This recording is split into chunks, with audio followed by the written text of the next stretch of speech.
Hey there, Bruce, and welcome back to Misericorde Volume 1. We're about to find out where this secret passage leads, one of many, I'm told. But maybe it will lead to how the killer got in and out. Just a thought. Most abbeys have passages like this because there needs to be some space between the walls. Also, you know, fire escapes. Hard to get out. It's an architectural thing. I think it helps the air as well. That's what my father used to say anyway. So this passageway isn't in and of itself particularly interesting.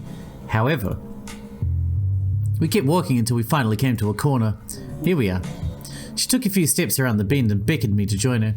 Like I was saying before, I've always been non-committal about things like luck and ghosts and curses and so on, but this always bothered me, and there have been too many things happening lately for me to discount it entirely. Parts of the Abbey falling down, Catherine's death, and now your ghost? By this you mean... Come closer. She held the candle out in front of her to better illuminate what she was referring to. I try not to take this passage anymore, because this makes me nervous. I gasped when I realized what she was looking at. One of the bricks lighting the passageway has a detestable shape etched into it.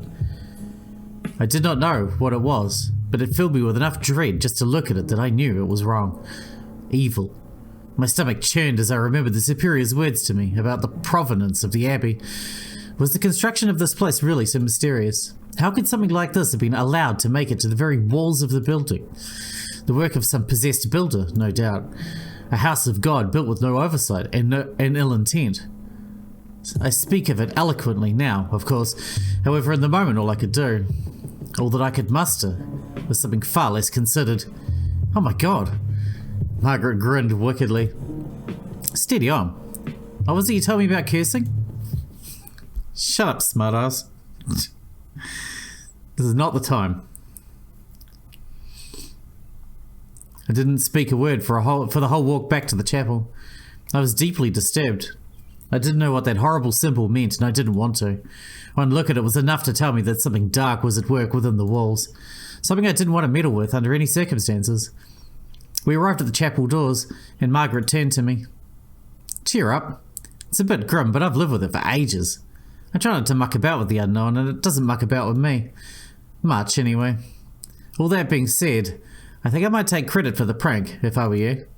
Even if it wasn't you. Why would I do a thing like that? I don't know, it just seems like something you'd want people to think you were capable of. You gotta keep people guessing, yeah? You gotta make a name for yourself. I think I'll stick to being the chronicler. Oh, right, yes. I forgot to mention it, but I'm sure you'll do great work at that.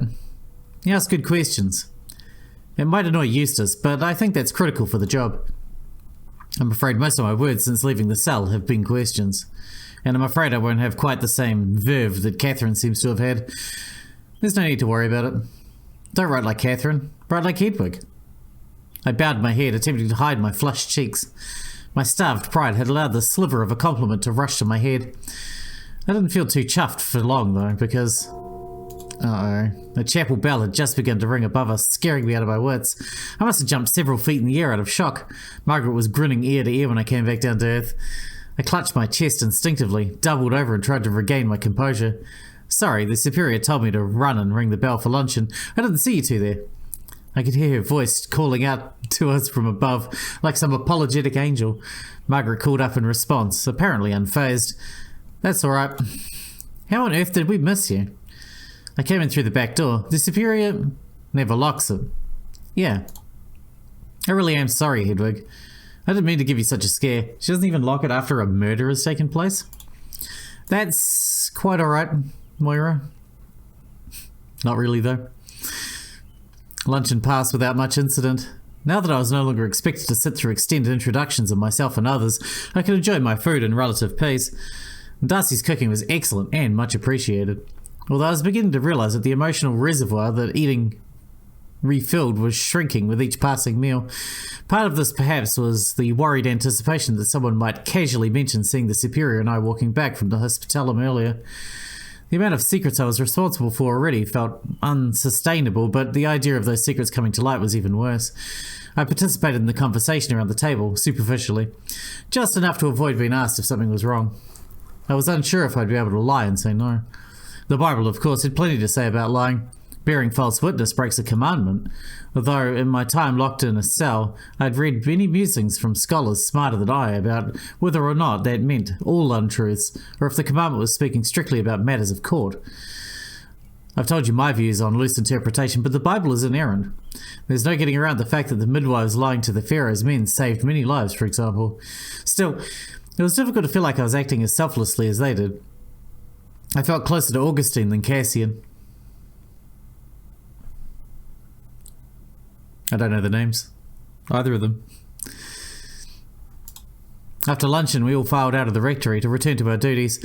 Eustace made a beeline to the stairs, up to the library, and even though we'd made up after this morning's spat, I felt inclined to keep away from her a bit longer. Catherine slipped out of the rectory before I could ask her about James's story. I must admit I was relieved once again to have an excuse to avoid that conversation. No, we need to do that. Don't you want James to live? We only got a month, man. I was more interested in the symbol that Margaret had shown me, which I feared indicated something far more sinister than I or the Superior were prepared for. Margaret seemed wholly unperturbed throughout her meal. How? I couldn't understand it. Just thinking about that twisted shape made me sweat. It had been so close to my cell. How had I never felt it?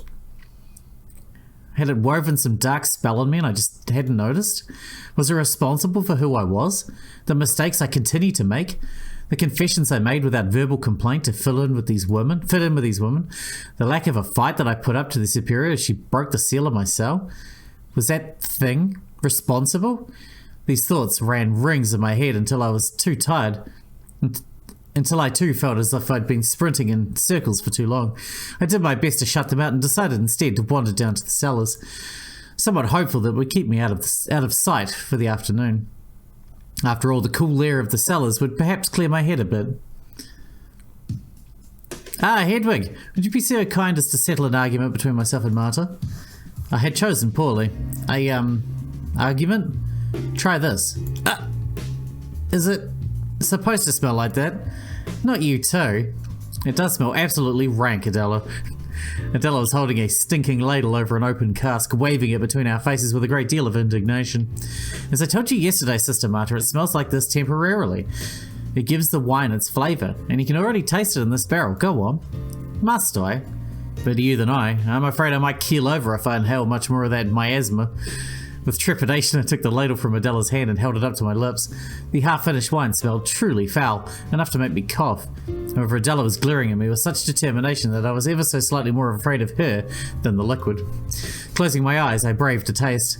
It was actually not that bad. It was nowhere near as disgusting as the smell. However, it was clearly not meant for drinking yet, and whatever sweetness I could detect on my tongue was soon covered up by a watery and weak fruit flavour, which was all soon replaced by the overpowering stench of the ladle and barrel. It's coming together. Unbelievable. See, even half fermented, the power sherry holds is undeniable. How long will it take to come into its own? It takes several years to properly ferment. This batch is quite young. It only started when I first arrived. I've been dragging Sister Marta into the future. Thank God this isn't the only one I have to work with. You have help. Surely you're not rotating all the casks throughout the Solera yourself. Of course not. What's the Solera? All of these barrels, they have to move. You bottle some of the oldest wine from the bottom cask, and then refill with some of the youngest, then rotate that back to the top. It keeps the quality consistent. And it means that some of the oldest batch is in every bottle. She took a moment to spoon the ladle into the liquid and tried to sip herself. She smacked her lips and looked thoughtful. That sounds arduous. Too right. Helps to have some unruly younger sisters around to threaten with manual labour. I'm always happy to help with winemaking. Believe me, I know you are. So does Darcy grow grapes too? Oh no, I use fruits from the garden to flavour the other ones, but the grapes are from the village. The slope of the Tor is good for vineyards, but it gets too cold up here around the Abbey proper. They only recently finished the last harvest and brought it to us, hence the Solera. There certainly is an awful lot of work to do around here, it sounds like. Thank you for saying so. Some people don't appreciate just how complicated that work can be. Speaking of, I should really tend to my next task. Sister Hedwig, would you walk with me? I bowed my head to Marta, who responded in kind, even though she was preoccupied with sealing up the test cask. Adela walked me back through the rows of wine barrels and up the stairs, striding with purpose.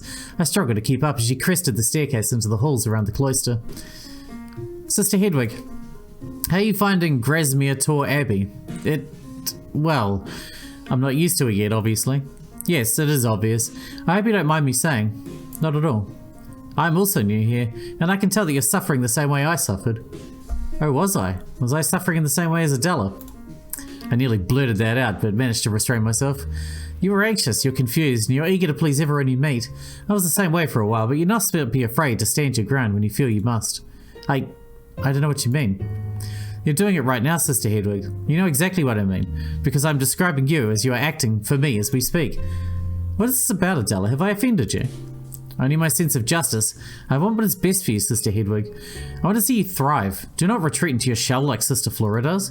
She has an excuse. She's not yet 20. But you're nearly 30, are you not?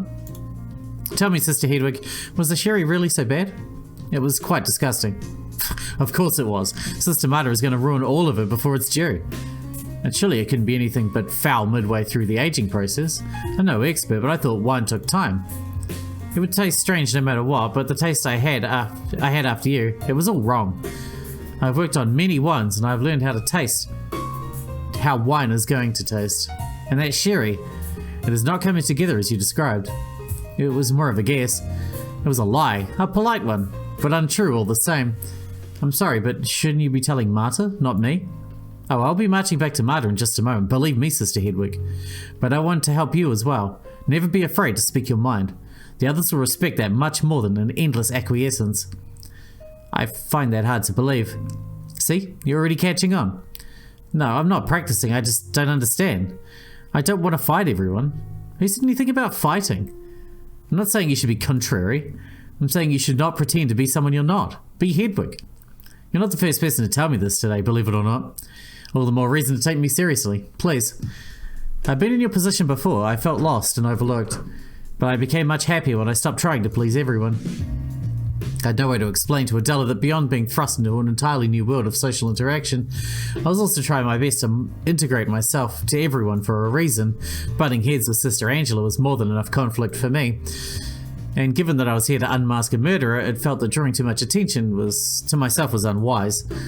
Being the newcomer had surely made me visible enough without tempting fate. But there was more to it than that. Quite simply, I had no idea who Hedwig was. Well, obviously she wouldn't. She's been locked up forever. Anyway, I have other business to attend to. And then I will be giving Sister Marta a piece of my mind.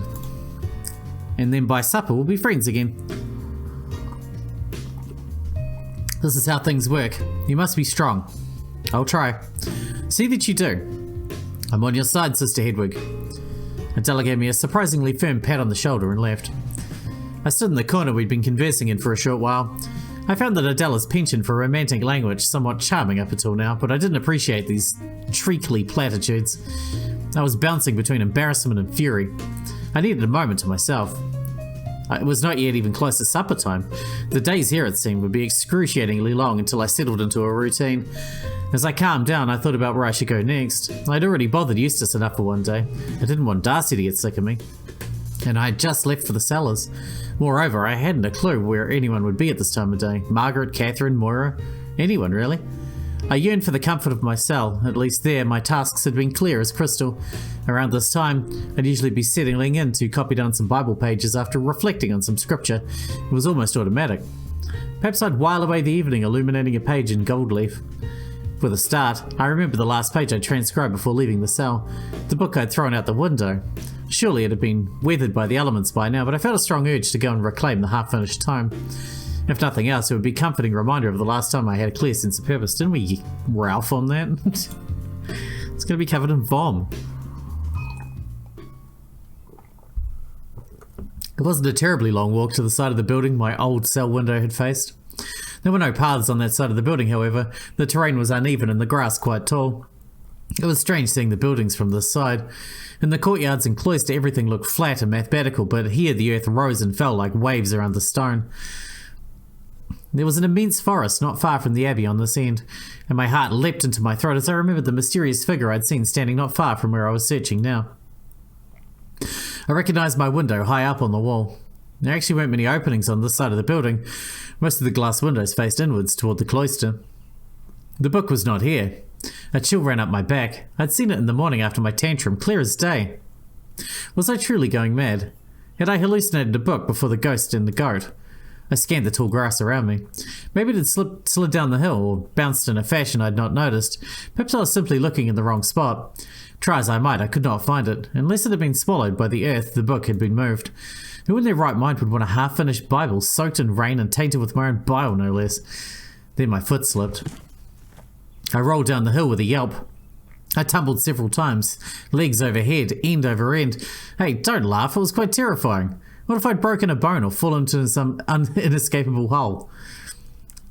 I came to rest against a small tree. Penicillin hasn't been invented yet, so you don't want to get an infection. I scrambled to my feet using the trunk for leverage. I spat a little grass out of my mouth and groaned as I realized my habit was covered in dirt and grass stains. What a mess. It was then that I saw something highly curious. A piece of fabric was dangling from a branch on the tree I was leaning against. It was a small strip of black cloth. I carefully detached it from the sharp bit of branch that it was snagged on. That would mean the figure I'd seen that night outside my window was real. I felt some small amount of relief that I was at the very least not completely mad. But then I doubled back. Could a ghost or demon not take a corporeal form? The monster I'd seen the night before had certainly been solid. Neither of these ideas were particularly comforting. What's more, I certainly wouldn't make any headway on the mysteries stranded out here. I stuffed this clue into my white stocking and began to hike myself back up the hill to the abbey. I'd not fallen that far afield, but it was still quite a steep trek. I decided I would walk around the other way from whence I'd come, just to complete my impromptu tour of the outside of the abbey. It was actually a little more even and flat the further I ventured around this side, which was a relief. I was able to stick close to the wall. I didn't feel like falling down any more hillocks that afternoon. Hello? I jumped. I hadn't noticed a little square window low on the outside wall of the building, through which I could just barely make out Darcy's face. Goodness, you startled me. Hello, Darcy. What you doing out there? Oh, I felt like going for a walk. I hadn't seen the abbey from the side just yet. How interesting, I hadn't thought of that. Yeah, just a whim, I suppose. It's given me a sense of place, though. Did you fall over? Yes, I did. Oh no. Oh, be nice. No, sorry, I'm not trying to be cruel, it's just that we've all done it. You've all fallen down the side of the hill. It happens to me all the time when I go hunting for mushrooms and so on. Oh, I see. Bet it looked rather funny when you fell, though. Did you roll? Yes. Good. That's how you stay safe. Really now? Yes, if you go stiff, you'll break something. Flora did that once. Oh no. It was fine. Her young bones are supposed to break. Good for the constitution. Well, I'm not sure if they're supposed to, but better to break something young so it can heal. That's right. Well, what are you up to? What room are you in? Oh, this is just a funny little window in one of the halls. Oh, I suppose, I'm close to the cloister on this end. That's right, and above the croft. Fascinating. Buildings are strange. Anyway, I was just on my way back from picking up some bit of vetch for the stores. Oh, should I be worried about our stockpiles? Oh, not at all, but it never hurts to have around just in case. That's wise. Well, I should be getting on. I should quite like to be back within the walls. Absolutely. She smiled widely and then disappeared from the window. The rest of the walk back was uneventful. When I finally made it around the cloister, I let out a weary sigh.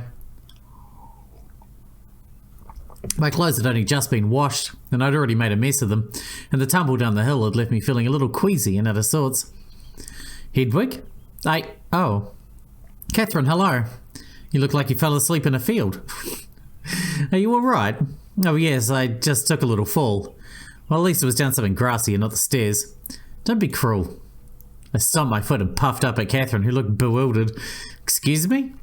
Would it be funny if I fell down some stairs, Would it be amusing if I broke my neck because I haven't used the stairs as often as you? Hedwig, you're being a touch dramatic. Oh, am I? Am I being... I had gulped a little bit of black bile once more. I felt dizzy. Hedwig? Hedwig! She reached out to stop me from collapsing. Oh dear, overstimulated again today. I gurgled something unintelligible in response. Catherine hoisted me to my feet and began to lead me toward the stairs. Her nose wrinkled. We need to get Moira to take a look at you again, I think. That doesn't seem normal. It was perfectly normal for me. I don't think that's a good thing. As I half-heartedly walked with Catherine up the stairs, she declined to crack a joke this time.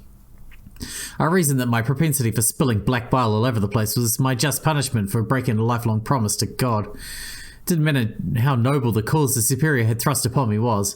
I'd been an anchoress and now I wasn't. This is just how it's going to be, I'm afraid. What, the vomiting? This is exactly what I'm talking about. You're acting hysterical. I broke a sacred vow. We arrived at the dorms. Catherine plopped me onto the bed, but didn't let me go. Instead, she squeezed my face with her hand and bent down to peer at me. I'm no doctor, but you look ill. Just like she had done when we first met, she licked her thumb and rubbed it against my face. And dirty, honestly. I hiccuped again and a little more bile oozed out of my mouth onto my hood. Ugh, stay put. I'm getting Moira. She let me fall onto the pillow and left in a hurry. I groaned loudly, feeling more frustrated than unwell at this point. I closed my eyes, just for a moment.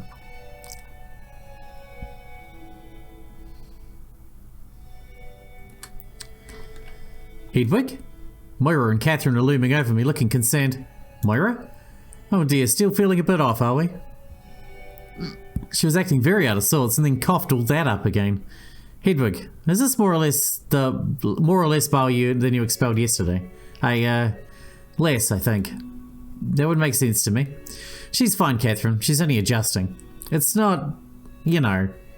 Moira let out a gentle chuckle. It's not the Black Death, Catherine. Unless you got some buboes you haven't told us about, Hedwig. Buboes? Moira reached beneath my arms and rummaged around. It was so sudden that I wasn't able to react. I was even more taken aback when she moved her hands between my legs and squeezed my inner thighs without warning. Nothing. Catherine, you really mustn't worry. She's just not used to the air outside her cell. Bodies react strangely to changes in their environment. It's highly normal. This was humiliating. I felt like livestock being inspected for ticks. She was very weak. Not to mention, well, a little out of sorts. Her attitude was very strange. Catherine, I think sometimes you may have that effect on people. Catherine looked affronted, but Moira simply took her by the shoulder and led her toward the door. She just needs a little rest again. I'll bring you some more of Darcy's mint later, Hedwig. And if you pile your clothes up, I can see to it that they get washed. I grunted in appreciation. Moira gave me a little smile and ushered Catherine out of the dormitory. Moira's so sweet. I guess she's probably the killer then. Because she's the one you'll never expect, right? I shut my eyes, but unlike the last time I'd expelled all this goo, I wasn't particularly tired. I felt humiliated, stretched thin and emotionally exhausted, but not tired. My mind was running in circles, in fact. I opened my eyes once more. If I really was to rest in my room for the afternoon, I should make something of my time. I scrambled out of bed to strip down as Moira had requested, bundling my habit up into a ball and leaving it near the door.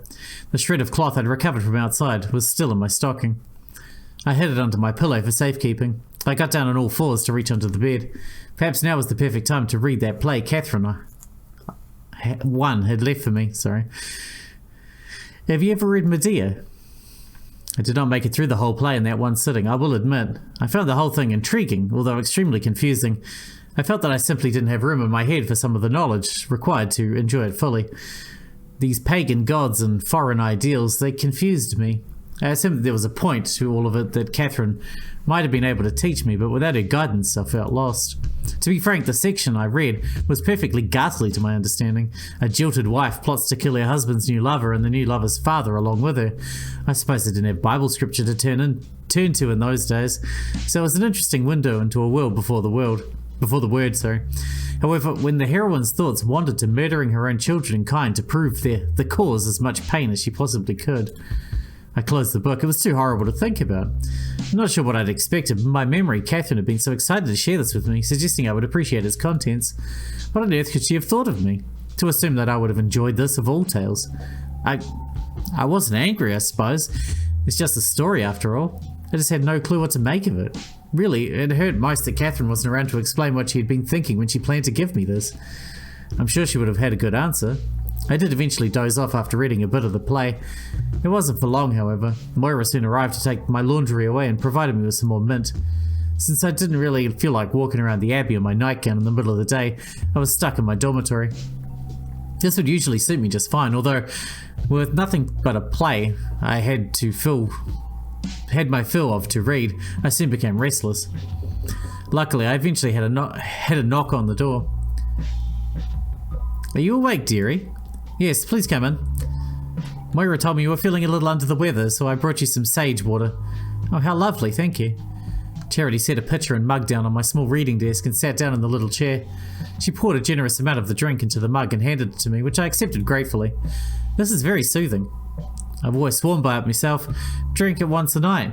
Would be dead without it, I reckon. Really? Maybe, maybe not. But I wouldn't take the chance to stop now, would you? No, I suppose not. Darcy isn't half clever with plants. Could well be that she's discovered a way to grow sage that'll make us last forever. Well, when we're all over 100 years old, we'll know who to thank, won't we? Charity chuckled and wagged a finger at me. Careful now. I might not be as far off from that age as I look. You don't look a day over 30, Sister Charity. Couldn't help but feel jovial around Charity. We'd barely spoken, but there was an aura of kindness and warmth around her that I could sense immediately. Oh, watch it, cheeky. Has Flora been putting you up to flattery like that? No, actually, Flora and I haven't spoken all that much yet, I'm afraid. She doesn't speak much at all to anyone, until suddenly she won't shut it. Comes with her youth, I suppose. What were you like at her age? Much the same as I am now, I believe. I was in the cell the entire time. Oh, of course, stupid me. Well, you're remarkably well behaved for someone who hasn't spent any time around people. That much I can tell. Aside from all the fainting and puking. Who hasn't fainted and puked around here? You got everyone good last night with that little prank. I'm surprised Catherine didn't keel over. We're a fragile bunch. Nobody here will judge you for that. And if they do, well, let her who hasn't passed out in the Misericorde cast first stone. I've been meaning to ask, what exactly happens in there? You know what a Misericorde is, yes? In theory. I know the rules of St. Benedictine are less strictly adhered to in there. That's right. You can have four-legged meat in there if you fancy. It's mostly for guests who aren't expected to follow the rules, but we get so few visitors that it's more of a clubhouse for us. I see. You're welcome to pop in sometime as long as there's room. It isn't a den of sin or anything like that, just a touch more relaxed. Most of the girls play chess and complain about the superior. She let out a hearty laugh and leaned over to flick my arm. I smiled back. Didn't want to get into an argument with Sister Charity of all people, especially when this was the first time we'd really spent any time together. I would like to stop in to be sure. Only half the nuns can be in there at any given time, so let me or Marta know ahead of time, if you do want to hang out. It's not a problem usually, but I do hate having to kick anyone out. Of course, where does the other half usually spend their leisure time in the evenings? Well, we've all got our occupations, haven't we? Darcy's got little projects, Margaret likes to go out on wanders. Besides, it's not like the Misericorde's the only place we're allowed to relax. It's just the only place we can relax and have a spot of lamb to boot. What do you like to do? Well, Sister Marta and I often sit in the cloister with some wine and gossip the evening away. There's a few wooden chairs down there. It's lovely on summer nights. That sounds restorative. Not half. When the moon's high, you hardly need a torch to see. The stars are lovely to watch. I'll have to try that sometime as well. You'd be more than welcome to join us, I'm sure, although I'd worry we'd bore you to death with our old lady chatter. I'm not much of a conversationalist myself, as I'm sure you've noticed. Ha! You're better at it than Sister Angela, and that's all that really matters. Well, it's alright, girls, spit it out. She's rather mean-spirited, isn't she? Charity started laughing heartily. Goodness gracious, that's the kindest thing anyone said about her in recent memory. Well, Sister Angela is a creep and a busybody. If she's been bullying you, come to me, I'll sort her out for you. We haven't had any run-ins that dramatic, I promise you. Well, regardless, the offer's on the table. She was a right terror to Adela when she first showed up. Flora as well, for that matter. Though Flora might have brought that on herself, just a little. I snorted, laughing into my sage water. Just a little. Thank you, Sister Charity. I'll keep that in mind. There was a knock on the door. Charity held up a hand to stop me from getting up myself and stood to open it herself. Sister Angela was standing on the threshold, looking particularly icy. Speak of the devil. Hello, Sister Charity. My ears were burning. How long were you standing there listening, you gangly creep? Not long. Your voice just happens to carry, and it would have been rude of me to interrupt. Sorry, Angela. Don't you dare apologize, Hedwig. I've seen the way Angela treats you, and I know the way she treats all kinds. You have nothing to be sorry for. The firmest I've been with Sister Hedwig is admonishing her for running in the halls. Is she, for some reason, exempt from the rules? Oh, don't give me that. You've been staring daggers at her ever since luncheon yesterday. You're imagining things. I wouldn't be the only one.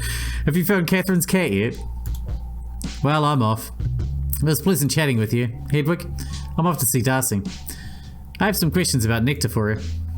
Angela sneered as Charity pushed past her into the hall, but held off from saying anything in return. She didn't speak to me either. Instead, she simply dumped a pile of fresh clothes on the dormitory floor and then turned to leave. Thank you.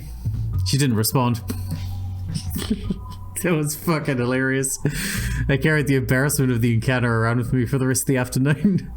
In the hour or two I had free before supper, I wandered the halls and exchanged pleasantries with anyone who passed me by, but I was preoccupied. Alright, we're going to wrap this one up because we're out of time for today. That's my second favourite part so far, when she called her a gangly creep to her face.